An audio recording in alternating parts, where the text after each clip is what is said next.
This video is going to be all about the kit. A lot of people have been asking us questions, and we thought this would be a good way of kind of adding more detail about what the kit is and answering questions. So first of all, our kit is a Bruce Roberts Voyager 388. We'll put a link in the description below so you can check out that. But the cliff notes are that it's 39 feet long, which is just under 12 metres.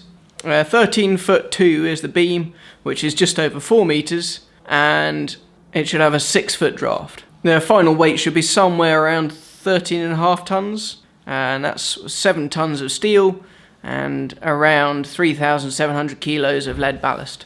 We got 3 sets of study plans to have a look at some different models and choose which one we thought would be best for us, and we settled on the Voyager because it fit what we thought we needed best. We ordered the kit through Bruce Roberts Europe, and they are based in Holland. They have their own factory there where they cut and shape all the pieces. They deal with quite a broad range of different customers, so from your sort of commercial shipbuilders and amateurs like us and everything in between. A lot of ships are built from steel and aluminium in a pretty similar way to what we're doing. A question that a lot of people asked is how much the kit cost, and the answer is 28,700 euros, and that is including VAT and shipping.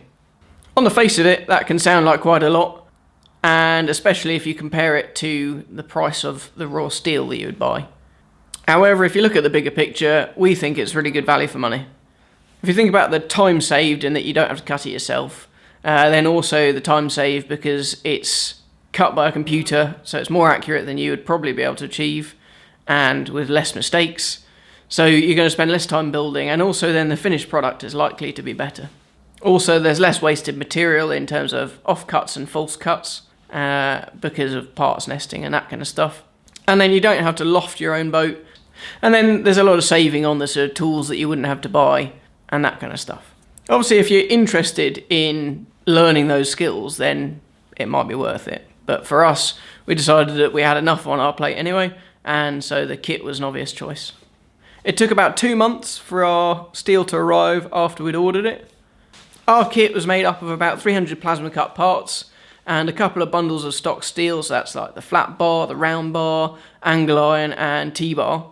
And then there are also 22 shaped plates, so those are the radius plates and the nose cone. The kit weighed somewhere around 7 tonnes.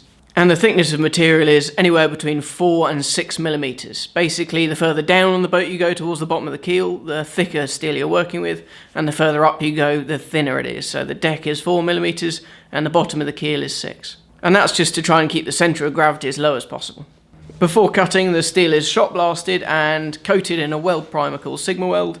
It's a low zinc primer which you can weld through. It's probably not great for your health to be breathing in the fumes, but it's a lot better than the zinc-rich primers that you can get. After the parts are cut, they are also printed on, and the printed lines are there to help you line up the next part, and there are arrows which indicate which side of that line the thickness of the next piece is meant to be added on. There are also calibration triangles in the corners of all the large sheets, which you can then use to check that the printed lines are accurate. We found that the printing and the cutting overall was very accurate. For us, the instructions I felt were a little bit lacking.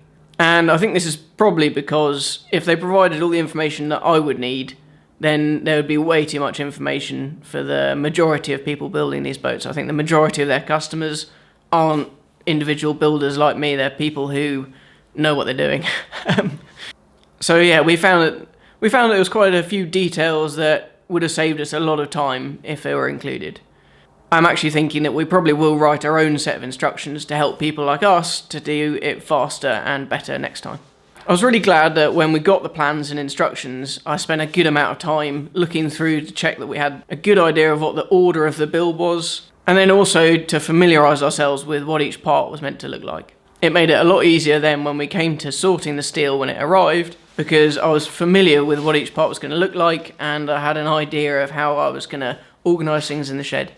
As an option, you can build with the keel off and then add it later, and that's for if you don't have the headroom in your shed. We added it quite late in the process because it was easier for us to access things underneath the boat. There are some things that aren't included, and basically it's anywhere that it becomes your own personal choice. So there's no stainless steel included, so no prop shaft, no prop tube, no rudder post, anything like that. Thanks for watching, and we'll see you on the next video.